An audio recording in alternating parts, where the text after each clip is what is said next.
দণ্ডপাণি দীর্ঘক্ষণ কুমার অমৃতধ্বনের মুখের দিকে চেয়ে রইলেন। কি বলবেন সহসা স্থির করে উঠতে পারলেন না। বললেন, কুমার, আপনি আমাকে আমন্ত্রণ জানাতে এসেছেন, এ যে অবিশ্বাস্য।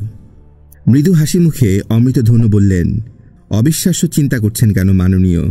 আমি শুধু আপনার কাছেই নয়, নগরের বিশিষ্ট গণ্যমান্য ব্যক্তিদের কাছে আমন্ত্রণ জানাতে গেছি। আপনার কাছেও এসেছি। কি কারণে আমন্ত্রণ কুমার? আমন্ত্রণ লিপি পাঠ করলেই আপনি জানতে পারবেন। শাক্য বংশীদের নিয়ে উৎসবের মতোই এই উৎসবটি মহারাজের মনে সুপ্ত ছিল। দণ্ডপাণি আমন্ত্রণ পত্রখানি দেখতে দেখতে বললেন, সুন্দর আমন্ত্রণ পত্রখানি। অঙ্কন রীতির মধ্যে নতুনত্ব আছে। কার রচনা এটি? লিপি মাধুর্য যে অপূর্ব। অমৃতধ্বন বললেন, সঠিক জানি না। বিশিষ্ট ব্যক্তিদের আমন্ত্রণ পত্রগুলি কুমার রায় রচনা করেছে।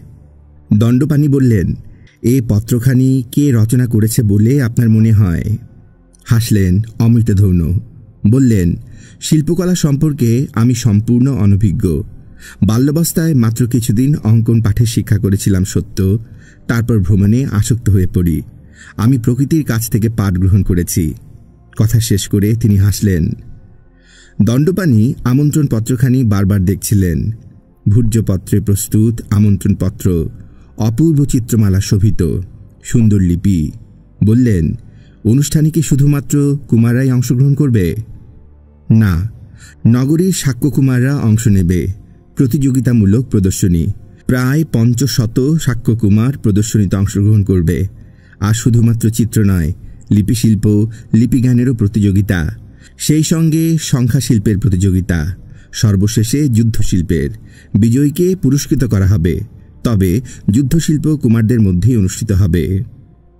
দণ্ডপাণি গম্ভীরভাবে অমৃতধ্বনের কথাগুলি শুনলেন।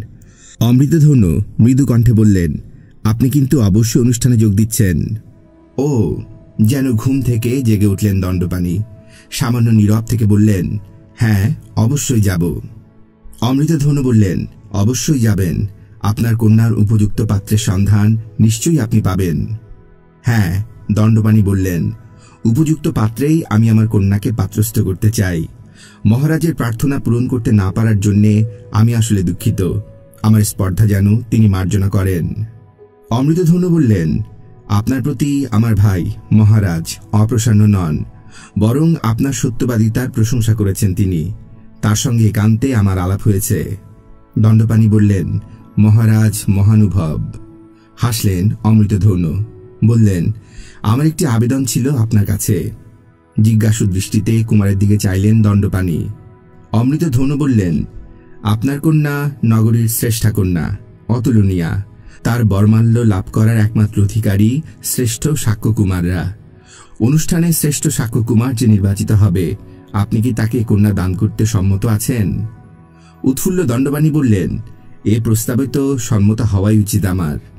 আপনি কি সম্মত? দণ্ডপাণি বললেন, আমি সম্মত কুমার। হাসলেন অমৃতধ্বন। বললেন, আপনার মহানুভবতার পরিচয় লাভ করলাম দণ্ডপাণি শাক্য। বিমর্ষ হলেন দণ্ডপাণি। মৃদুকণ্ঠে বললেন, আমার মন কিন্তু বেদনার্ত, নিজেকে অপরাধীও মনে হচ্ছে। অমৃতধ্বন বললেন, এ কথা বলছেন কেন? এ কথা বলছি কারণ মহারাজের প্রস্তাব আমি অগ্রাহ্য করেছি। শাক্য বংশী হলেও তিনি রাজা, আমি তার প্রজা মাত্র। অমৃতধ্বন বললেন, কিন্তু আপনি তো যোগ্য পাত্রেই কন্যাদান করতে চান। অবশ্যই চাই, কিন্তু কুমার আমার কন্যাকে পত্নীরূপে কামনাও করেছিলেন। অমৃতধ্বন হেসে বললেন, অক্ষম অযোগ্যকে কি আপনি কন্যাদান করবেন? দণ্ডপাণি নীরবে অমৃতধ্বনের মুখের দিকে চাইলেন। আপনি চিন্তিত হবেন না, অমৃতধ্বন বললেন, কুমার সিদ্ধার্থকে সত্য কথাই বলা হয়েছে। দণ্ডপাণি বললেন, কুমার নিশ্চয়ই খুব দুঃখিত হয়েছেন। অমৃতধ্বন বললেন, দুঃখিত হওয়াটাই তো স্বাভাবিক। চিন্তা করলেন দণ্ডপাণি। বললেন, অপরাধ মার্জনা করবেন। কুমার সম্পর্কে জনশ্রুতি। একটু নীরব হলেন তিনি। অমৃতধ্বন হাসলেন। দণ্ডপাণি বললেন, কুমার সিদ্ধার্থ কি অনুষ্ঠানে যোগ দিচ্ছেন? হ্যাঁ, কুমারদের যোগদান করাই তো কর্তব্য। শুনেছি যোগদান করবে সে। তবে আপনার কন্যাকে লাভ করার এতটুকু ইচ্ছে তার মধ্যে অবশিষ্ট নেই। শুধুমাত্র তার সম্পর্কে আপনার অভিযোগ খণ্ডন করার জন্যই সে অংশগ্রহণ করবে। দণ্ডপাণি বললেন, কুমার কি শিল্পজ্ঞ? গম্ভীর হতে গিয়েও হাসলেন অমৃতধৌন। বললেন, তা আমি জানি না। সাক্ষ্যপাণি বললেন, কুমারের লিপিজ্ঞান সম্পর্কে আপনি কি জানেন? অমৃতধৌন বললেন, আমার কোনো ধারণা নেই সাক্ষ্য দণ্ডপাণি। দণ্ডপাণি বললেন, জনশ্রুতি আছে কুমারের অস্ত্র শিক্ষায় কোনো আগ্রহ নেই। হেসে অমৃতধৌন বললেন, সেটা আমিও শুনেছি। হতাশ হলেন দণ্ডপাণি। বুঝতে পারলেন না কুমার অমৃতধৌন তার সঙ্গে রহস্য করছে কিনা। অমৃতধৌন বললেন, সাক্ষ্য দণ্ডপাণি, আমার অনুরোধ, যা ঘটে গেছে বিস্মৃত হন। প্রতিযোগিতার দিন অবশ্যই উপস্থিত থাকবেন। শুধু আমার নয়, মহারাজেরও তাই অনুরোধ। জননী কন্যার গায়ে হাত রাখলেন। স্তব্ধভাবে বসে আছে যশোধারা, শূন্য দৃষ্টি। মৃদুকণ্ঠে ডাকলেন, গোপা, শোন গোপা। জবার সে ডাক যশোধারার কানে পৌঁছল না। গবাক্ষ দিয়ে দূরে দৃষ্টি তার নিবদ্ধ। ব্যাকুল কণ্ঠে জবা বললেন, গোপা, আমার দিকে তাকাও। গোপা, তুমি এমন করো না। ধীরে ধীরে সংবিত ফিরে পেলেন যশোধারা। ক্লান্ত চোখে জননীর মুখের দিকে চাইল। মৃদুকণ্ঠে বলল, এ কি হল? কন্যার সে প্রশ্নের উত্তর সহসা দিতে পারলেন না জবা। স্নেহের স্পর্শ বুলিয়ে দিলেন কন্যার মাথায়। মৃদুকণ্ঠে বললেন, শান্ত হও গোপা। যশোধারা কথা বলল না। বুকের মধ্যে তীব্র যন্ত্রণা অনুভব করল। বড় কষ্ট। নিঃশ্বাস যেন বন্ধ হয়ে আসছে। এ কি হলো তার? এ কি মৃত্যুর পদধ্বনি? দুহাতে মুখ ঢাকল সে। আর্তকণ্ঠে জবা কন্যার নাম ধরে বারবার ডাকলেন। অনেকক্ষণ পরে মুখ তুলে চাইল যশোধরা। তার চোখ রক্তবর্ণ। জবা শিউরে উঠলেন। কন্যার সুন্দর মুখশ্রী কালিমা বর্ণ ধারণ করেছে। আচরণ অস্বাভাবিক। কি করবেন তিনি বুঝতে পারলেন না। কন্যাকে দুহাতে বুকের মধ্যে জড়িয়ে নিয়ে স্থির নিস্পন্দভাবে বসে রইলেন। বসে বসে জবা চিন্তা করতে লাগলেন। স্বামীর প্রতি তার বিশ্বাস অবিচল। স্বামীর সর্ববিষয়ে আগ্রহীন আচরণে অনেকেই তাকে ভুল বোঝেন, অহংকারী ভাবেন। কিন্তু যারা তার কাছে এসেছেন তারা জানেন মানুষটার মন শিশুর মতোই সরল। এতটুকু লোভ নেই, দেশ নেই, হিংসা নেই। কোনো প্রার্থীকে কখনো বিমুখ করেন না। আদর্শবাদী মানুষ, অন্যায়ের বিরুদ্ধে প্রতিবাদ করেন। এতটুকু অনিয়ম সহ্য করতে পারেন না। অসামাজিকও তাকে বলা যায় না। স্বামী পিতার কর্তব্যে এতটুকু তার ত্রুটি নেই। ব্রাহ্মণ পুরোহিত গোপাকে দেখে গিয়েছিলেন। আমন্ত্রণ এসেছে সাক্ষ্যকুলের মিলন উৎসবে। কিছু আশঙ্কা প্রকাশ করেছেন। আজ প্রভাতের সূর্যোদয়ে এতটুকু মালিন্য ছিল না। শিল্পালয়ে প্রতিদিন একই সময়ে যান। আজ যেন কিছুর প্রতীক্ষা করছেন। গৃহে এসেছেন এক রাজপুরুষ। অন্তরাল থেকে দেখেছে জবা। রাজপুরুষ বিদায় নেবার পর স্বামী জানিয়েছে সে কথা। মহারাজের কনিষ্ঠ ভ্রাতা অমৃতধৌন আমন্ত্রণ জানাতে এসেছিলেন। দেখিয়েছেন আমন্ত্রণ লিপি। জবা জানতে চেয়েছে, কুমার কি প্রতিযোগিতায় অংশগ্রহণ করবেন? দণ্ডপাণি উত্তর দিয়েছেন, আমিও কুমার অমৃতধৌনকে এই প্রশ্নই করেছিলাম। তিনি জানিয়েছেন হয়তো অংশগ্রহণ করতে পারেন। জবা বলল, তিনি কি সঠিক জানেন না? সাক্ষ্যপাণি বললেন, জানেন সবই, আবার নাও জানতে পারেন। আমার মনে হয় অসুস্থতার অজুহাতে কুমার প্রতিযোগিতায় অংশগ্রহণ নাও করতে পারে। সামান্য নীরব থেকে দণ্ডপাণি বললেন, জনশ্রুতি কখনোই ভিত্তিহীন হয় না। মধ্যে কিছু সত্য নিহিত থাকে। কুমার সিদ্ধার্থ শুনেছি শুধুমাত্র ধর্ম বিষয়ে আগ্রহী। ধর্মালোচনা, সাধুসঙ্গ, ক্ষত্রিয়ের কোনো গুণের অধিকারী কুমার নন। সেজন্যে আমি মহারাজের প্রার্থনা পূরণ করতে পারিনি। অপাত্রে কন্যাদান করা আমার পক্ষে সম্ভব নয়। উপযুক্ত পাত্রের হাতেই আমি গোপাকে তুলে দিতে চাই। চিন্তিত জবা বলেছেন, তুমি যে আশঙ্কা করেছিলে। পত্নীকে বাধা দিয়ে দণ্ডপাণি বললেন, রাজাজ্ঞা লঙ্ঘনের পরিণাম সর্বক্ষেত্রে সুখদায়ক হয় না জবা, সেই জন্যই সতর্ক করেছিলাম। কুমার অমৃতধৌন একটি প্রস্তাব আমাকে দিয়েছেন। তার সে প্রস্তাব আমি গ্রহণ করেছি। প্রতিযোগিতায় যে সাক্ষ্যকুমার বিজয়ী হবে তার হাতে আমি গোপাকে তুলে দেব। দণ্ডপাণি তার শিল্পালয়ে চলে গেছেন। গৃহকর্মে ব্যস্ত রয়েছেন জবা। কন্যার দুই সখী আজ আসেনি। মধ্যাহ্নে গোপাকে ডাকতে গেছে সনকা। দেখেছে সে শয্যায় স্থির নিশ্চল বসে আছে। সনকা বারবার ডেকেও সাড়া পায়নি তার।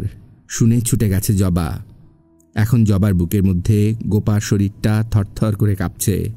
একসময় জবা ডাকলেন, গোপা, গোপা। জননীর ডাকে সাড়া সে দিল না। জবা বললেন, শোনো গোপা, শান্ত হও। পিতা তোমার মঙ্গলের জন্যই এমন সিদ্ধান্ত গ্রহণ করেছেন। তুমি তোমার পিতার অধীন গোপা, তার সিদ্ধান্ত তোমাকে মানতেই হবে। ধীরে ধীরে মুখ তুলল যশোধারা, বলল, এ তুমি কি বলছো মা? এটাই সত্য গোপা, কষ্টে কথাটা উচ্চারণ করলেন জবা।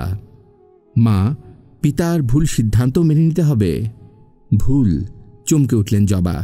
সামান্য নীরব থেকে বললেন, তিনি তোমাকে স্নেহ করেন, তোমার মঙ্গল চান।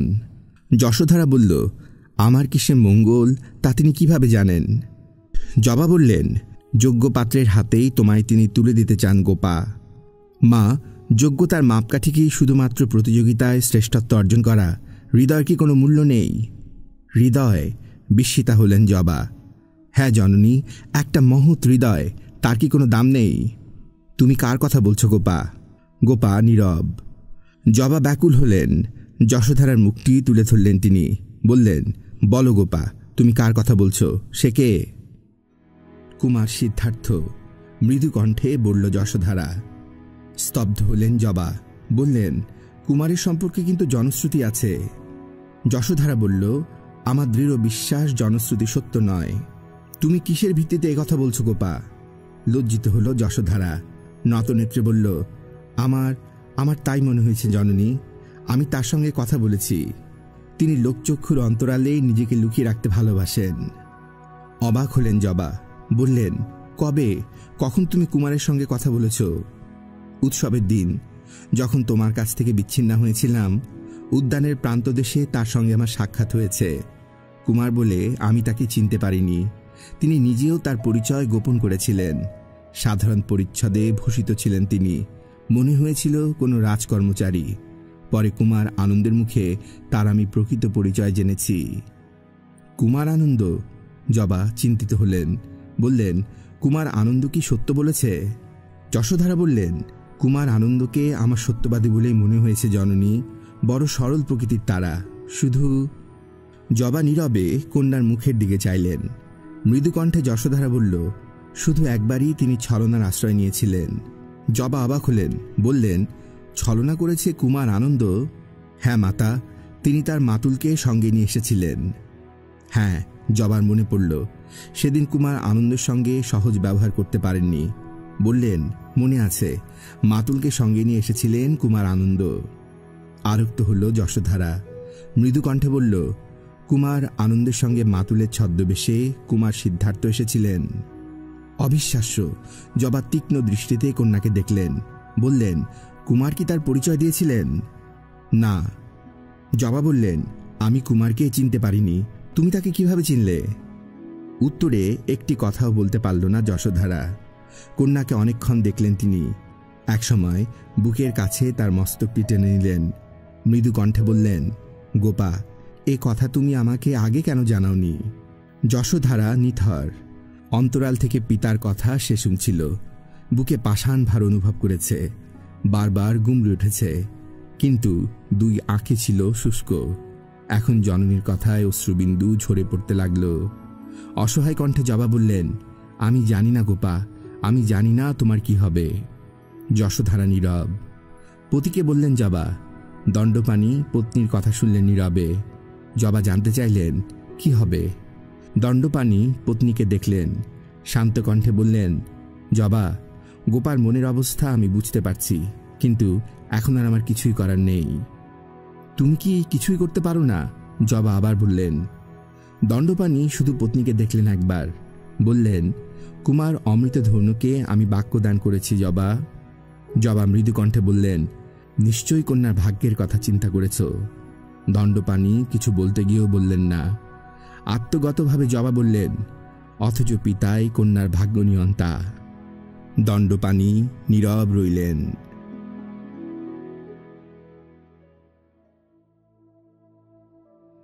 কপিলবস্তু নগরীতে আরেকটি উৎসবের দিন। মহারাজ শুদ্ধোধন কিছুদিন পূর্বে শাক্য বংশীয়দের মিলন উৎসবের আয়োজন করেছিলেন। এবারও শাক্য কুমারদের প্রতিযোগিতা। তবে এই উৎসবে বিশিষ্ট শাক্য অশাক্যরাও আমন্ত্রিত হয়েছেন। সুন্দর রূপে সজ্জিত করা হয়েছে শিল্প বাটিকা। প্রায় 50 শতাধিক শাক্যকুমার আপন আপন শিল্প প্রদর্শনার্থে সমবেত হয়েছে। উৎসাহী দর্শকরা উপস্থিত। একদিকে শিল্পীরা, অন্যদিকে দর্শক, মধ্যে জয় পতাকা। ঘোষিত হয়েছে দণ্ডপাণি সাক্ষ্যের প্রতিশ্রুতি।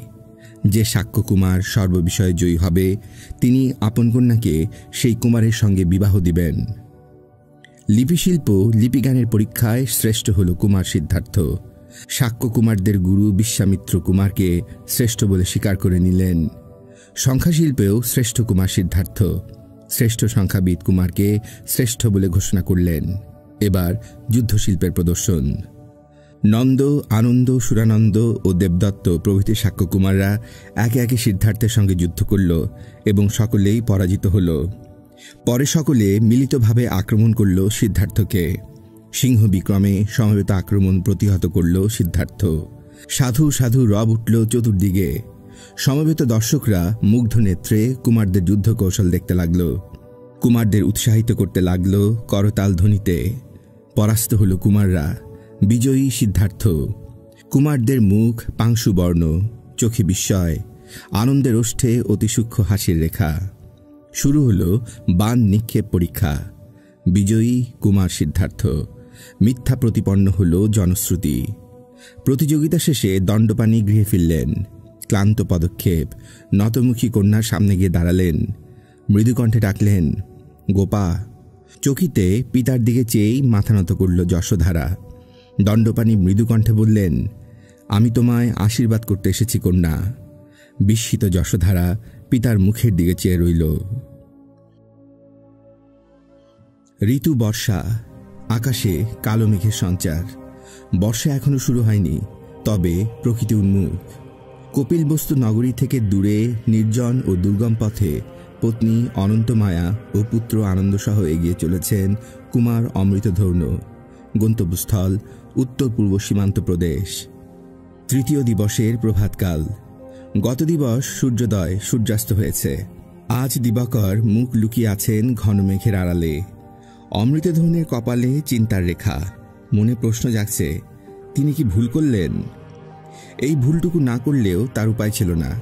আত্মসম্মান বিসর্জন দেয়া তার পক্ষে সম্ভব হয়ে ওঠেনি। জ্যেষ্ঠ ভ্রাতা শুদ্ধোদন, হৃদয়বান স্নেহময়। কপিলবস্তুর নৃপতি শুদ্ধোদন।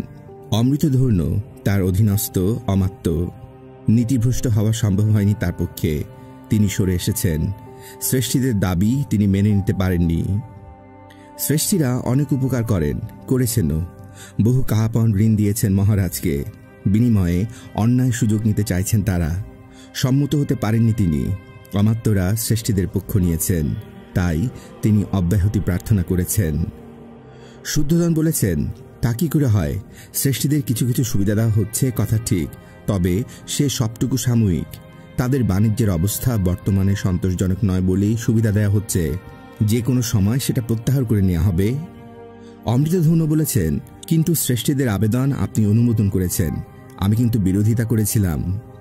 শুদ্ধোদন বলেছেন, হ্যাঁ তুমি তা করেছিলে। দুঃসময়ে শ্রেষ্ঠীরা সাহায্য করেছিলেন বলেই। অমৃতধৌর্ণ বলেছেন, শ্রেষ্ঠীদের কিছু কম সুযোগ সুবিধা দেওয়া হয় না। বহুভাবে তাদের বাণিজ্যে সাহায্য করেছি, কিন্তু তাদের চাওয়ার তো কোনো শেষ নেই। সব চাওয়া পূরণ করতে গেলে রাজকোষ অর্থশূন্য হয়ে পড়বে। শুধুমাত্র প্রজাদের করের উপর নির্ভর করে রাজ্যর ব্যয় নির্বাহ করা সম্ভব নয়। শুদ্ধোদন বলেছেন, অবশ্যই নয়, তবু এবার যখন শ্রেষ্ঠীদের প্রার্থনা পূরণ করা হয়েছে তখন থাক। অমৃতধৌর্ণ নীরব থেকেছেন। একসময় শুদ্ধোদন বলেছেন, রাজধানী ত্যাগ করে যাওয়ার সংকল্প তুমি ত্যাগ করো। তুমি চলে গেলে যোগ্য ব্যক্তির অভাব দেখা দেবে। তাছাড়া রাজধানী ত্যাগ করে যাবার চিন্তাই বা কেন তোমার? অমৃতধৌর্ণ বলেছেন, অনেকদিন আমার ব্যক্তিগত ভূসম্পত্তির অবস্থা পর্যবেক্ষণ করা হয়নি। শুদ্ধোদন বললেন, তাহলে নিজে কিছুদিনের জন্য ঘুরে এসো। অমৃতধৌর্ণ বললেন, আপনার ভাতৃবধূ তো কখনো যায়নি, তার খুব যাওয়ার ইচ্ছা। শুদ্ধোদন বললেন, আর আনন্দ, তাকে কেন নিয়ে যাবে? হ্যাঁ, তাকে আমি সত্যিই সঙ্গে নিয়ে যেতে চাইছি। জন্মের পর থেকে নাগরিক জীবনে সে অভ্যস্ত। সীমান্ত প্রদেশকে সে প্রত্যক্ষ করবে সেখানে। মহারাজ শুদ্ধোদন নীরব থেকেছেন। সরলতার সুযোগ গ্রহণ করেছেন শ্রেষ্ঠীরা। শ্রেষ্ঠীদের সহায় হয়েছেন কিছু সুযোগ সন্ধানী অমাত্য। বিজ্ঞ অভিজ্ঞ আমাত্য মাধবরত্ন পরলোক গমন করেছেন। তীক্ষ্ণ বুদ্ধির অধিকারী ছিলেন এই বৃদ্ধ। কোমলে কঠোরে মিশ্রিত ছিল তার হৃদয়। দীর্ঘজীবনে অন্যায়ের পক্ষপাতিত্ব করেননি। দেখেননি আপন স্বার্থ। পিতামহ সিংহহনুর রাজত্বকাল থেকে রাজ্যের বহু সংকট মুহূর্তে তিনি সমাধানের পথ দেখিয়েছেন। তিনি থাকলে শ্রেষ্ঠীরা অন্যায় সুযোগ গ্রহণ করতে সমর্থ হতেন না, কারণ মহারাজ কখনো তার কথা অন্যথা করেননি। রাজধানী ত্যাগ করে সীমান্ত প্রদেশে চলেছেন অমৃতধনু। মাত্র 3টি রথ, একটিতে অনন্তমায়া, একটিতে কয়েকজন দাসী, আর অন্যটিতে অনন্তমায়াকে নিয়েছে জানেন না। অশ্বারোহী দেহরক্ষী সৈনিক কয়েকজন, 2 জন ভৃত্য, আনন্দ আর রত্ন। দীর্ঘদিন পূর্বে রত্নকে তিনি কাশী কৌশল থেকে কপিল বস্তুতে নিয়ে এসেছিলেন। পূর্ণ যুবা তখন, রত্ন তখন সদ্য তরুণ। এক প্রতারক, প্রতারণা করতে গিয়ে ধরা পড়েছিল সে। জনতা ক্ষিপ্ত হয়ে প্রহার করেছে তাকে।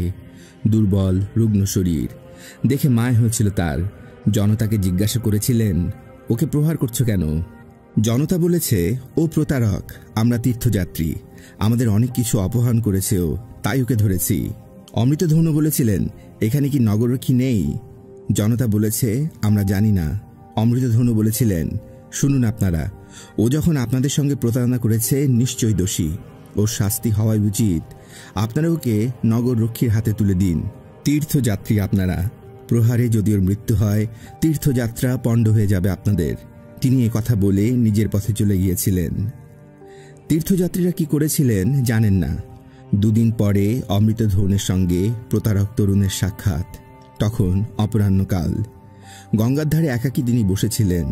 কাশী কৌশল ত্যাগ করে পরদিন অযোধ্যা যাত্রা করবেন। আশ্রয়দাতা গৃহস্বামীকে জানিয়ে দিয়েছেন সেই কথাটি। সঙ্গী পেটিগাটি গুছিয়ে নিয়েছেন। হঠাৎ শুনলেন একটা কণ্ঠস্বর, আশ্চর্য, আপনি এখানে, আর আমি 2টি দিন তন্ন করে নগরের চতুর্দিকে অনুসন্ধান করছি। চিনতে পেরেছিলেন তিনি প্রতারক তরুণকে। গম্ভীরভাবে বলেছিলেন, নগররক্ষীরা ছেড়ে দিল তোমায়? ছেড়ে দিল? অবাক তরুণ বলেছে, ধরলে তো ছাড়বে।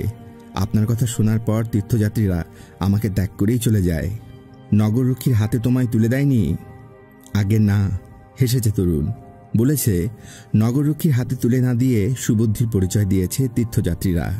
অমৃতধনু বললেন, বলো কি? হ্যাঁ, কারণ আমাকে নগররক্ষীর হাতে তুলে দিতে গেলে তীর্থযাত্রীরা হয়তো বিপদে পড়ত। তীর্থযাত্রীরা বিপদে পড়বে কেন? তুমি তো তাদের সঙ্গে প্রতারণা করেছিলে। করেছিলাম, তরুণ গম্ভীরভাবে বলেছে। প্রতারণাই আমার পেশা। পেশাটি খুবই কষ্টসাধ্য এবং অনিশ্চিত, তবে লাভজনকও। অবশ্য ধরা পড়ার আশঙ্কা প্রতি মুহূর্তেই থাকে। প্রহারের ভয়, জীবনহানিরও আশঙ্কা। তীর্থযাত্রীদের প্রহারে কুক্ষির বেদনায় কাতর এখনও আমি। গম্ভীরভাবে বলেছেন, তীর্থযাত্রীরা নগররক্ষীদের হাতে তুলে দিলে বেদনা নিশ্চয়ই চতুর্গুণ হতো। উত্তরে হেসেছে তরুণ। অবাক হয়ে বলেছেন, হাসছ কেন? আগে নগররক্ষীদের পাওয়া যেত না, পাওয়া না গেলে হয়তো বিপদ দেখা দিত তীর্থযাত্রীদের। অমৃতধনু বললেন, ঠিক বুঝলাম না তোমার কথা। তরুণ সতর্ক দৃষ্টিপাত করে বলেছে, নগররক্ষীরাই তো আমার সহায়। সে কি? ভীষণভাবে চমকে উঠেছেন অমৃতধনু। হ্যাঁ, লাভ্যাংশের অধিকারী তারা। অবশ্য সকলে নয়, কিছু কিছু অবিবেচক নগররক্ষী আছে, তবে তারা সংখ্যালঘু। রাজ্য এবং নাগরিকদের স্বার্থ রক্ষার চেষ্টা করে তারা। অমৃতধনু বললেন, সেটাই তো তাদের কর্তব্য। তরুণ তার মুখের দিকে কিছুক্ষণ চেয়ে থেকে বলেছে, তাহলে আমরা যাব কোথায়? আমরা কি অনাহারে অর্ধাহারে মরে যাব? আপনি কি তাই চান? হেসে বলেছেন অমৃতধনু, আমি চাইলেই কি তোমাদের মৃত্যু ঘটবে? শুধু আপনি কেন, যদি সকলে চায়, নগররক্ষীরা যদি আদর্শনিষ্ঠ হয়ে ওঠে। অমৃতধনু বললেন, তোমরা কর্ম করে খাও, বাধা কোথায়? কর্ম? কি কর্ম করব বলুন? কর্ম কোথায়? কর্মের অভাব বলেই তো এ পথে আসতে হয়েছে। সকলেই চায় একটু ভালোভাবে বাঁচতে। শ্রমদান করব, পেট ভরবে না। সেখানে সৎ হয়ে থেকে কি লাভ বলুন? রাজা বিলাস ব্যসনে মত্ত, অমাত্যরা সুখ সম্ভোগে নিমজ্জিত। শ্রেষ্ঠীরা ধনের পাহাড় জমাচ্ছে, প্রজারা কয়েক ভাগে বিভক্ত। মরছে দরিদ্ররা, না খাদ্য, না শিক্ষা, না স্বাস্থ্য। তাদের 2টি পথ খোলা, হয় ভাগ্যকে মেনে নিয়ে ক্ষুধার জ্বালা সহ্য করো, না হলে নষ্ট হয়ে যাও। কথাগুলো মনে আঘাত করেছিল অমৃতধনের। প্রশ্ন করেছেন, তোমার নাম কি? হেসে সে বলেছে, পিতামহ প্রদত্ত নাম রত্ন। এছাড়া বহু নামে আমি পরিচিত। তুমি কি একা? ইহ সংসারে এখন আর আপনজন বলতে আর কেউ নেই। শেষ ছিল পিতামহী। বয়সের ভারে নুব্জ বৃদ্ধা আমাকে মুক্তি দিয়ে ভবপারে যাত্রা করেছে। তবে কর্মজগতে আমরা অনেক। আর থেমে গেছে রত্ন। আর কি? লজ্জিতভাবে রত্ন বলেছে, সেই কথা শুনে আপনার কাজ নেই। তাহলে থাক, বলেছেন অমৃতধৌন। চিন্তা করেছে রত্ন, বলেছে, দেখুন, আপনি আমার জীবনদাতা। তীর্থযাত্রীরা হয়তো আমাকে মেরেই ফেলত। দেখে বেশ সম্ভ্রান্ত শক্তিমান পুরুষ বলেই মনে হচ্ছে আপনাকে, এবং মনে হচ্ছে আপনি বহিরাগত। তুমি ঠিকই অনুমান করেছ তরুণ। আমি এখানে ভ্রমণ প্রার্থী হয়ে এসেছি। আজই কাশী কৌশলে আমার শেষ রাত্রি। আগামীকাল প্রভাতেই আমি নতুন দেশের উদ্দেশ্যে যাত্রা করব। কোথায় যাবেন? ইচ্ছা আছে অযোধ্যার উদ্দেশ্যে যাত্রা করার। উজ্জ্বল হয়ে উঠেছে রত্নর দুই চোখ। বলেছে, একটা অনুরোধ করব। দু চোখে কৌতুক নিয়ে অমৃতধৌন বলেছে, তোমাদের দলভুক্ত হবার অনুরোধ? না না না না, লজ্জিত হয়েছে রত্ন। বলেছে, আমাকে আপনার সঙ্গী করবেন? দেশ ভ্রমণের জন্য নয়, এই জগৎটা থেকে মুক্তিও চাইছি আমি। আমার একটা অশ্ব আছে, তবে আপনার অশ্বটির মতো সুন্দর বলিষ্ঠ নয়। আর নিজের আহার ইত্যাদির দায়িত্ব আমার। আমি শুধু আপনার সঙ্গী হতে চাই। অমৃতধৌন বলেছেন, তুমি আমার সঙ্গে অযোধ্যায় গিয়ে কি করবে? কি করব তা এখনো স্থির করিনি। কিছু একটা তো করতে হবে। এখানে বেশি দিন থাকা সম্ভব নয়। প্রচণ্ড প্রতিযোগিতা শুরু হয়েছে। একে তো কাজের অভাব ঘটেছে, তারপর অংশভাগ দিতে দিতে প্রায় কিছুই থাকছে না। যে কাজ করে কোনো লাভ নেই, সে কাজ কেন করতে যাব বলুন? সেই জন্যই স্থির করেছি দেশ ত্যাগ করব। অযোধ্যায় পৌঁছেই আমি আমার পথে চলে যাব, আপনি আপনার পথে। সঙ্গীরা জানবে আমি আপনাকে অনুসরণ করছি। অনেক অনুনয় বিনয়ের পর রত্নকে সঙ্গী করতে সম্মত হয়েছিলেন অমৃতধৌন। তাকে নিয়ে অযোধ্যা পৌঁছেছিলেন, কিন্তু রত্নের মধ্যে তাকে ত্যাগ করে যাওয়ার কোনো লক্ষণই প্রকাশ পায়নি। রত্ন তার সেবায় মন দিয়েছে, কোনো নিষেধেই কর্ণপাত করেনি সে। তিনি বিরক্ত হয়েছেন, বলেছেন, শোনো রত্ন, তুমি আজই বিদায় হও। রত্ন বলেছেন, যাব তো বটেই, আপনার শরীর আরেকটু সুস্থ হলে আমি বিদায় নেব। রত্ন, আমি সুস্থ, বলেছেন তিনি। রত্ন বলেছে, সুস্থ, তবে সম্পূর্ণ সুস্থ হয়ে উঠতে পারেননি আপনি। অযোধ্যার এই ঠান্ডায় আপনি কাতর। আর কয়েকদিন শুশ্রূষা করলেই আপনি সম্পূর্ণ সুস্থ হয়ে উঠবেন। তারপর দেখবেন আমি আর নেই। অসুস্থ হয়ে পড়েছিলেন অমৃতধৌন। অযোধ্যার শৈত্য প্রবাহে কাতর হয়ে পড়েছিলেন তিনি। রত্ন কয়েকদিন সেবা শুশ্রূষা করেছে তার, সুস্থ হয়ে উঠেছেন। অযোধ্যা ত্যাগের কথা চিন্তা করেছেন। বলেছেন, শোনো রত্ন, 2-1 দিনের মধ্যেই আমি অযোধ্যা ত্যাগ করব। রত্ন জানতে চেয়েছে, গৃহে ফেরত যাবেন? না, বেরিয়েছি ভ্রমণে, এখনো শেষ হয়নি আমার ভ্রমণ। রত্ন বলল, তবে আমার মনে হয় গৃহে ফেরত গেলেই ভালো করতেন। এখন শীতের দিন, দুর্বল শরীর আপনার। চিন্তা করেছেন। শেষ পর্যন্ত কপিল বস্তুতে ফিরে এসেছেন অমৃতধৌন, সঙ্গে রত্ন। কাশী কোশল রাজ্যের এক প্রতারক কপিল বস্তুতেও আছে। হয়তো সমস্ত রাজ্যেই তাদের খোঁজ পাওয়া যাবে। অমৃতধৌন তাকে জিজ্ঞাসা করেছেন, আমার সঙ্গে যাচ্ছ, সেখানে গিয়ে কি করবে তুমি? হাসি মুখে রত্ন বলেছে, সে আমি স্থির করে নিয়েছি। কি স্থির করেছ? মানুষের সঙ্গে প্রতারণা করেছি পেটটার জন্য, রাজা হওয়ার জন্য নয়। আশা করব যে কোনো একটা কাজের। আমার বিশ্বাস আপনি আমাকে একটা কাজ ঠিকই জোগাড় করে দেবেন। তোমার কাজ আমি জোগাড় করে দেব? আমার নিজেরই কোনো কাজ নেই। রত্ন বলল, আপনার গৃহ নিশ্চয় আছে? হ্যাঁ, তা আছে, গম্ভীরভাবে তিনি বলেছেন। রত্ন বলেছে, তাহলেই হবে। আপনার গৃহে ভিত্তের কাজ করব, বিনিময়ে 2 বেলা আহার দেবেন। আপনি তো দেখেছেন আমি স্বল্পাহারী। বিরক্ত হয়েছেন অমৃতধৌন। বলেছেন, শুনলেই তো আমার নিজের কোনো কাজ নেই, তোমাকে কাজ দেবে কে? কেন? আপনার পত্নী, তিনি নিশ্চয়ই আমাকে বিমুখ করবেন না। গম্ভীরভাবে তিনি বলেছেন, দেখো রত্ন, আমার পত্নী পুত্র কিছুই নেই, অতএব আমার গৃহে কাজের আশা করো না। আপনি অকৃতদার? হ্যাঁ, সে কি? অবাক দৃষ্টিতে তার মুখের দিকে চেয়ে থেকেছে রত্ন। কথাটা তার বিশ্বাসযোগ্য মনে হয়নি। বলেছে, আপনার পত্নী গ্রহণ করা উচিত ছিল। বিরক্ত হয়েছেন অমৃতধৌন। রত্ন অনেক সময় এমন কথা বলে, অযাচিতভাবে উপদেশ দেয়। কাশী কৌশলের এক প্রতারক, তবে আন্তরিকতার অভাব নেই। তার জন্যই নাকি রত্নের মনে সৎ হবার ইচ্ছা জেগেছিল। তিনি নাকি তাকে বশীভূত করেছিলেন।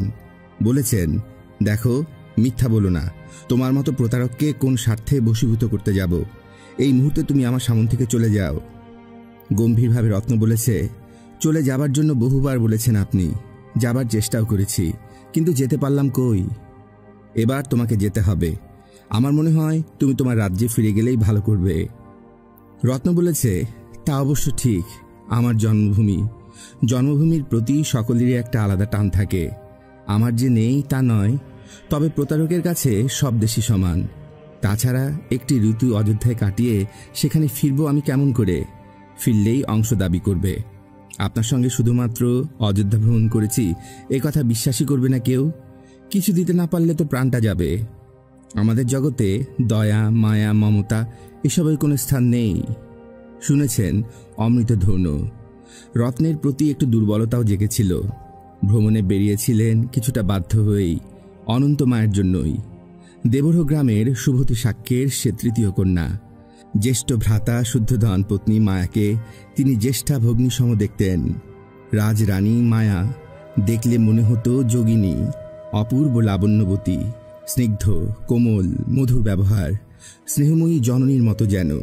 দেখলে শ্রদ্ধায় মাথা নত হয়ে আসত। তাকে বড় স্নেহ করতেন। কনিষ্ঠা প্রজাপতি তখন বালিকা মাত্র। অনন্তমায়া কখনো কখনো রাজধানীতে আসত। তিনি অন্তপুরে মায়ের সঙ্গে সাক্ষাৎ করতেন। অনন্ত মায়ের সঙ্গে সাক্ষাৎ ঘটেছে অমৃতধনের, কিন্তু বাক্যালাপ হয়নি। মায়া একদিন বলেছে, এবার তোমার বিবাহ করা উচিত। মহারাজের সেই ইচ্ছা। দেশ ভ্রমণ স্থগিত রেখে এবার সংসার ধর্ম পালন করো। অমৃতধনু বলেছে, অর্থাৎ পিঞ্জিরাবদ্ধ হও। বেশ আছি, সাত করেই কেউ পায়ে শৃঙ্খল পড়তে চায়? মায়াদেবী বলেছে, তুমি বলছো নারী পুরুষের শৃঙ্খল? অমৃতধনু বলেছে, সব পুরুষের কিনা আমি জানি না, আমার তো তাই মনে হয়। মায়াদেবী বলল, তোমার ধারণা তো ভুলও হতে পারে। অমৃতধনু বলল, কি জানি, তবে ভুল না হলে আমি খুশি হব। অর্থাৎ তুমি বিবাহ করবে না। মুক্তির আনন্দ যে কি মধুর, মনোরম, তা তো ভাষায় প্রকাশ করা যাবে না মহারানী।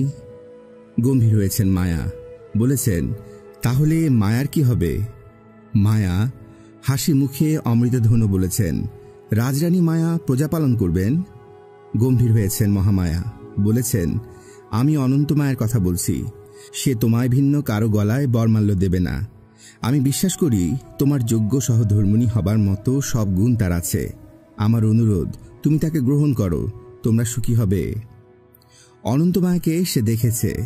খুব নীরব সে, সংযত, ধীর, শান্ত। মায়াদেবীর অনুরোধে নীরব থেকেছেন তিনি। মনস্থির করতে দেরি করেননি। বিদায় নিতে গেছেন মায়াদেবীর কাছে। আবার তিনি ভ্রমণে বেরোচ্ছেন। বিদায় নিয়ে ফেরার সময় অনন্ত মায়ের সঙ্গে সাক্ষাৎ। নিজে কখনো কথা বলে না, সেদিন কাছে এসে কথা বলেছে। হাসি মুখে বলেছে, আমায় ক্ষমা করবেন, জানতাম না আমার জন্য দেশত্যাগ করবেন। কিছু একটা বলতে গেছেন তিনি। অনন্ত মায়ের মুখের দিকে চেয়ে কিছু বলা সম্ভব হয়নি। দুই দীঘল আখিতে যেন কৌতুক ছটা। ভ্রমণে বিরতি ঘটেছে অসুস্থতার জন্য। রত্নকে নিয়েই কপিল বস্তুতে ফিরতে হয়েছে। রত্ন বিস্ময়ে স্তব্ধ। সে কি স্বপ্ন দেখছে? এক ছদ্মবেশী রাজকুমারের সঙ্গে দিনের পর দিন সে কাটিয়েছে। দুপা জড়িয়ে ধরে তখন রত্নের সে কি কান্না! অনেক কষ্টে তাকে শান্ত করেছিলেন। জীবন সঙ্গিনী হয়েছে অনন্ত মায়া। রাত্রির নির্জনতায় প্রথম মিলন লগ্নে মৃদু কণ্ঠে সে প্রশ্ন করেছে, এবার আপনি কবে আবার যাবেন? অবাক হয়েছেন। বলেছেন, কোথায় যাব? দেশ ভ্রমণে। উত্তর দেননি অমৃতধনু। অনন্ত মায়ার আনত মুখের দিকে স্থির দৃষ্টিতে চেয়ে থেকেছেন। মৃদু কণ্ঠে অনন্ত মায়া বলেছে, আমি কখনোই আপনার ভ্রমণে ব্যাঘাত সৃষ্টি করব না, আপনি নিশ্চিত থাকতে পারেন। অমৃতধনু বললেন, সত্যি? সামান্য চিন্তা করে তিনি বলেছেন, মনে করো যদি কখনো তোমাকে আমি আমার ভ্রমণ সঙ্গিনী করি, যাবে? চোখ তুলে চেয়েছে অনন্ত মায়া। মৃদু অথচ দৃঢ় কণ্ঠে বলেছে, কেন যাব না? আপনি যেখানে নিয়ে যাবেন আমি সেখানে যেতে সর্বদা প্রস্তুত। পত্নীকে দুই বাহু বেষ্টনে আবদ্ধ করেছেন অমৃতধনু। দাম্পত্য জীবনের ২০ বর্ষ উত্তীর্ণ প্রায়। মতান্তর যে কখনো হয়নি তা নয়, কিন্তু কখনোই অশান্তি ঘটেনি। অনন্ত মায়া তাকে বোঝেন, তিনিও তাকে বোঝার চেষ্টা করেন। সব দায়িত্ব ত্যাগ করেছেন। পত্নীকে জানিয়েছেন, কেন দায়িত্ব ত্যাগ করতে বাধ্য হয়েছেন বলেছেন। একটিও প্রশ্ন করেনি অনন্ত মায়া। বলেছেন 2 ভ্রাতা ধৌতধন ও শুক্লধনকে। উত্তর পূর্ব সীমান্ত প্রদেশে তার ভূসম্পত্তিতে যাচ্ছেন তিনি। তারা তার কথা বিশ্বাস করেছেন, বিদায় নিয়েছেন সকলের কাছে। পুত্র আনন্দকে নিয়েই সমস্যা দেখা দেবে বলে মনে করেছিলেন। সদ্য তরুণ, নাগরিক জীবনে অভ্যস্ত, গ্রাম্য পরিমণ্ডলে যাওয়ার অনিচ্ছা প্রকাশ করতে পারে। যদি তাই হয় রাজধানীতে এসে থাকবে। কিন্তু তাকে বিস্মিত করে পুত্র বলেছে সীমান্ত প্রদেশে যেতে তার এতটুকু আপত্তি নেই। সর্বশেষ গিয়েছিলেন জ্যেষ্ঠ ভ্রাতার কাছে।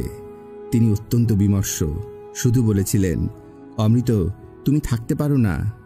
নীরবে নতমস্তকে দাঁড়িয়েছিলেন। আজ 3য় দিবস। প্রভাত হয়েছে বহুক্ষণ, তবে সূর্যোদয় হয়নি। বর্ষার মেঘে আকাশ পরিপূর্ণ, তবে এই মুহূর্তে বর্ষণ শুরু হবে না। বর্ষার আগমনেই এমন হয়, কখনো কখনো সামান্য বৃষ্টিপাত, কখনো ভারী। তবে সীমান্ত প্রদেশে যাত্রা তার ঠিক হয়নি। বর্ষণ শুরু হলে কর্দমাক্ত হয়ে যায় পথ, কষ্টের শেষ থাকে না। দূরে পর্বতশ্রেণী, শস্যক্ষেত, বনভূমি। এদিকের মাটি কিছুটা রুক্ষ, গ্রামের সংখ্যাও কম, দারিদ্র্য অত্যন্ত প্রকট। দস্যু তস্করের অভাব তাই এদিকে নেই। একটাই কারণ, দারিদ্র্য। যে গ্রামটিতে গত সন্ধ্যায় আশ্রয় গ্রহণ করেছিলেন, গ্রামটি দস্যু গ্রাম। চারিদিকেই বনভূমি, কৃষিক্ষেত নেই বললেই চলে। ইচ্ছা ছিল না গ্রামটিতে আশ্রয় নেবার। পরবর্তী গ্রামটির দূরত্ব অনেক। একান্ত বাধ্য হয়েই আশ্রয় নিয়েছিলেন। রক্ষীদের সতর্ক থাকতে বলেছিলেন। গ্রামবাসীদেরকে ডেকে নিজের পরিচয় দিয়েছেন। নির্বিঘ্নে পার হয়েছে রাত্রি। তবে রাজপুরুষদের সচরাচর আক্রমণ করে না দস্যুরা, ভয়ে এড়িয়ে চলে। মধ্যে 2 দিন, গন্তব্যে তিনি পৌঁছে যাবেন। তবে চিন্তার কারণ বর্ষার মেঘ। অগ্রবর্তী তিনি।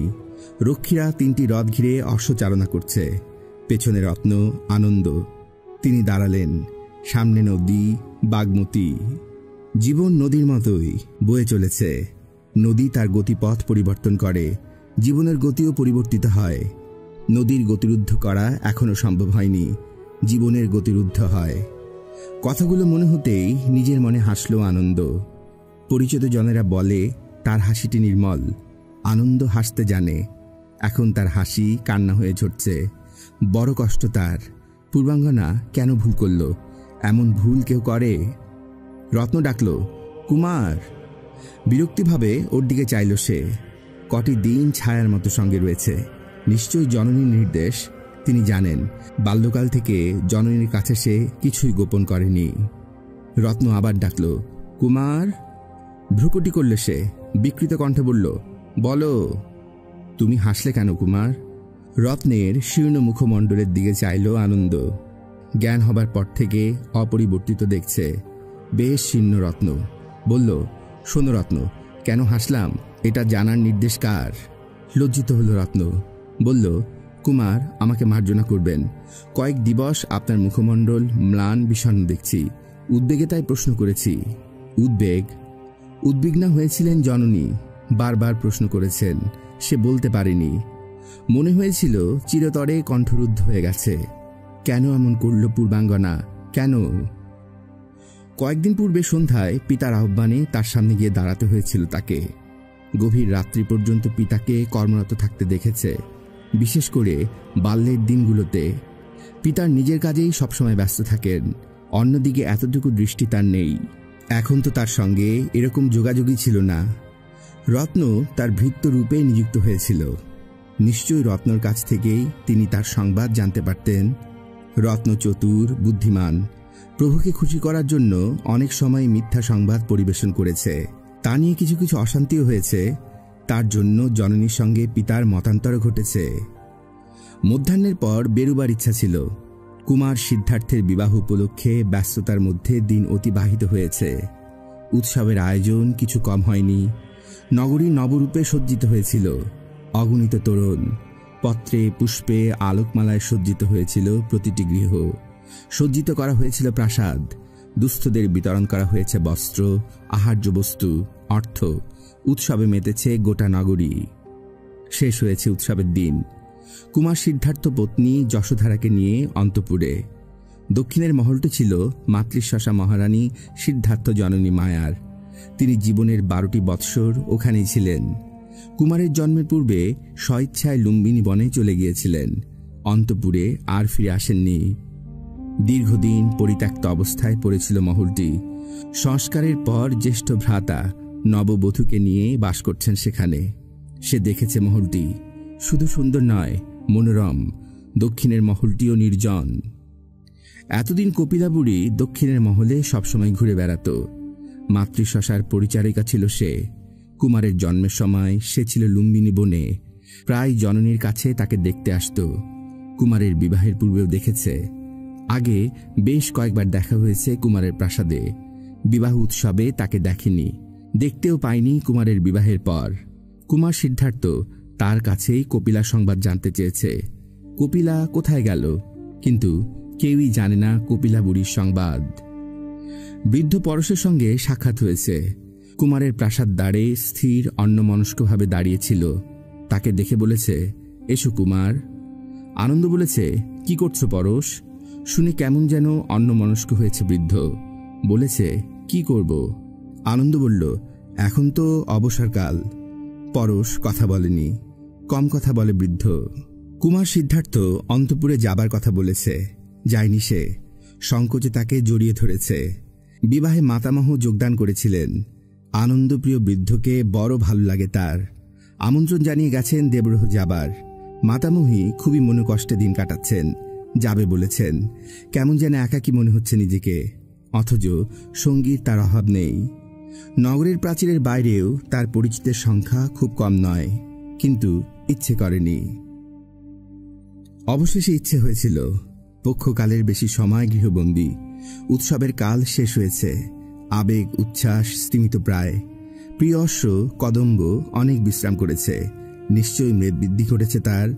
রত্নকে বলেছে, রত্ন, অশ্বপালকে সংবাদ দিও কদম্বকে যেন সজ্জিত করে অপরাহ্নের পূর্বেই। রত্ন বলেছে, কদম্বকে সজ্জিত করে আর কিছু লাভ হবে না কুমার। কেন? প্রভু আপনাকে সন্ধ্যায় উপস্থিত থাকতে বলেছেন। কখন বলেছেন? সেটা আমাকে প্রভাতেই বলেছেন তিনি। প্রভাতে বলেছেন? সংবাদটা তুমি আমাকে এখন দিচ্ছ? বিরক্ত হয়েছে সে। দিচ্ছি। মৃদু হাসি ফুটেছে রত্নের মুখে। বলেছে, আপনি তো গৃহেই আছেন, সেই জন্যই সংবাদটা আগে জানাইনি। অদ্ভুত যুক্তি। কথা বলতে ইচ্ছে করেনি তার। রত্নের ব্যবহারে মাঝে মাঝে বিরক্ত হয়। কেমন জানি অপরাধী ভাব ওর মধ্যে। সহজভাবে কথা বলতে পারে না। সন্ধ্যায় অমৃত ধৌন তাকে দেখে বলেছেন, এসো আনন্দ, বসো। অনন্ত মায়াও সেখানে উপস্থিত ছিলেন। জননীর পাশে আনন্দ আসন গ্রহণ করেছে। অমৃত ধৌন হাসি মুখে বলেছেন, কেমন আছো? উৎসব শেষ হওয়া সত্ত্বেও কোথাও যাচ্ছ না তুমি। কিভাবে সময় কাটছে এখন? আনন্দ চুপ করে থেকেছে। শোনো, যে জন্য তোমাকে সাক্ষাৎ করতে বলেছি। অমৃত ধৌন তার মুখের দিকে চেয়েছেন। বলেছেন, তুমি নিশ্চয় জানো উত্তর পূর্ব সীমান্ত প্রদেশে আমার কিছু ভূসম্পত্তি আছে। আমি স্থির করেছি সেখানে চলে যাব।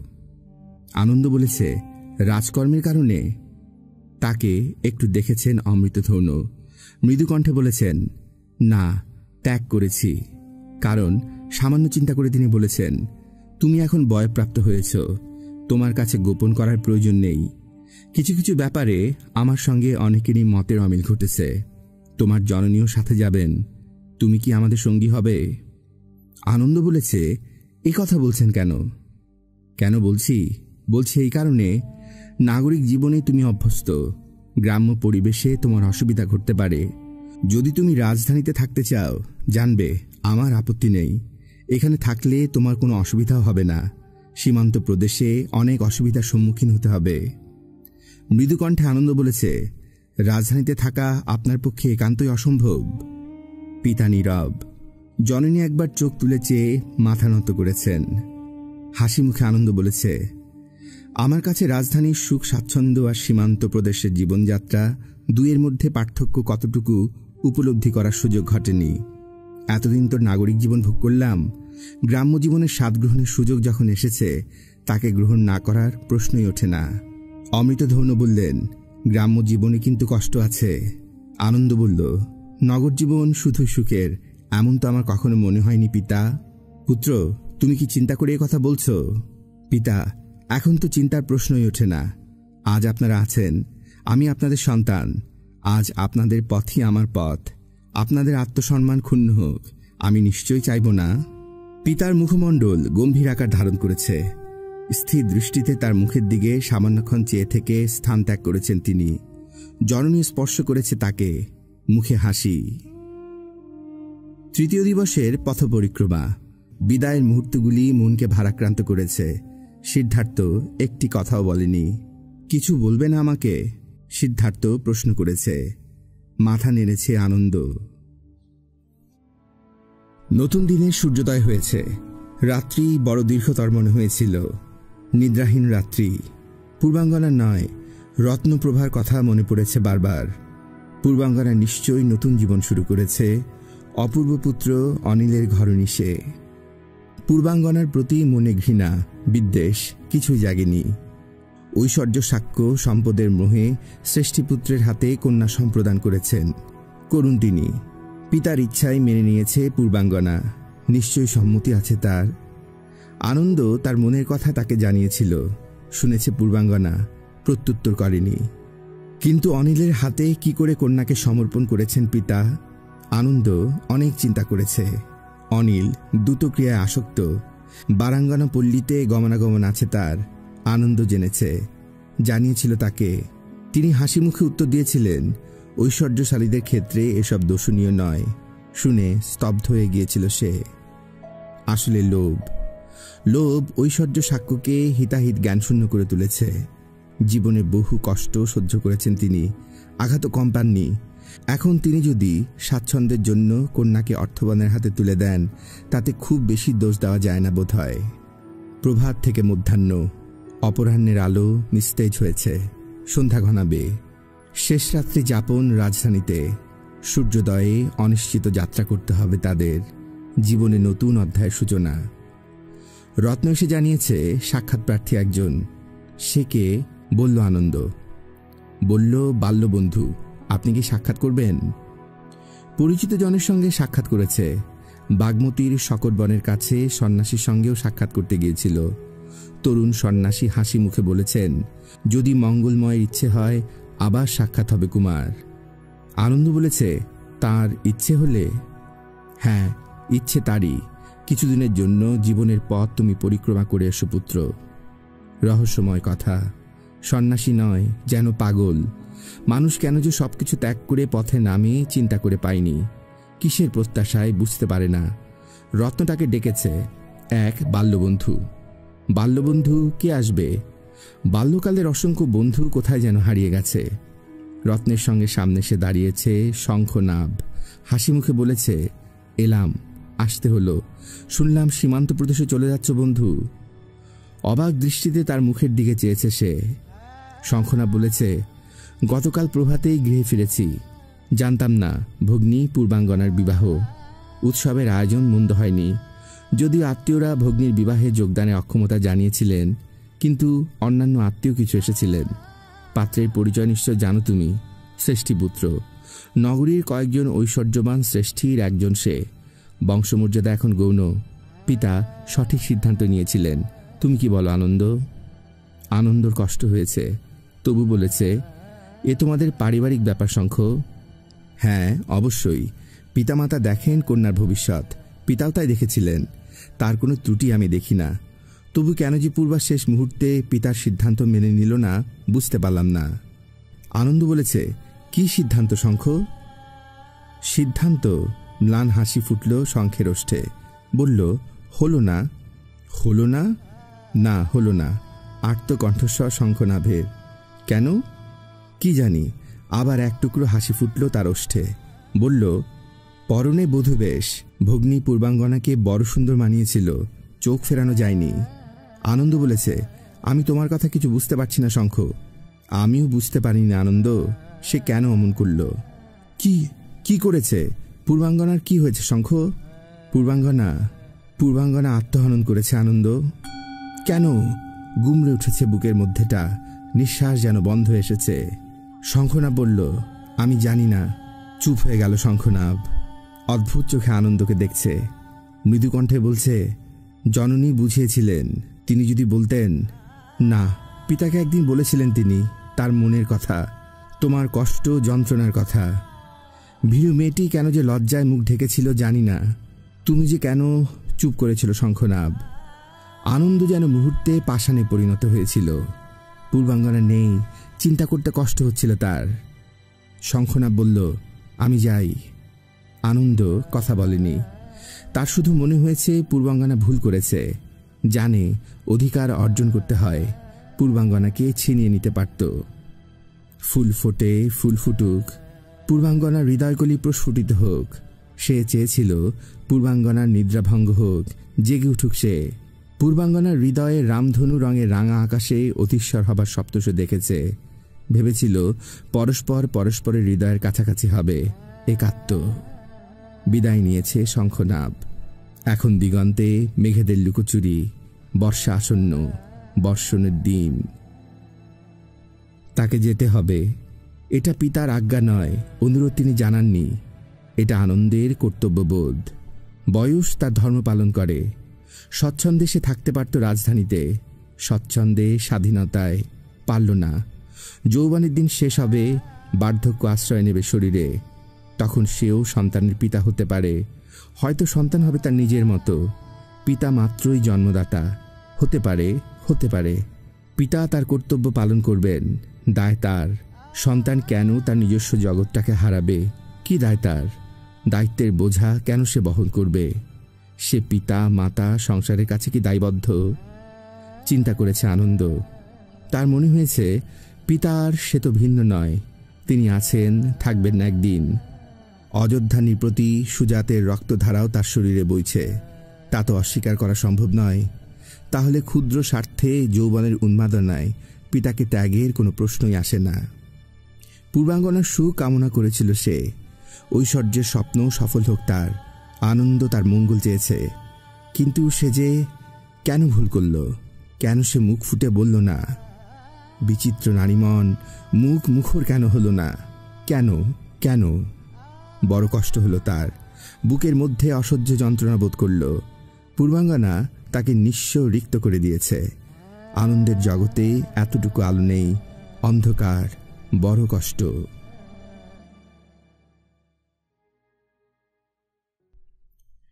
অনন্তমায়া সারথিকে বললেন, সারথি, রথ থামাও। সারথি শুনতে পেল না অনন্তমায়ার কথা।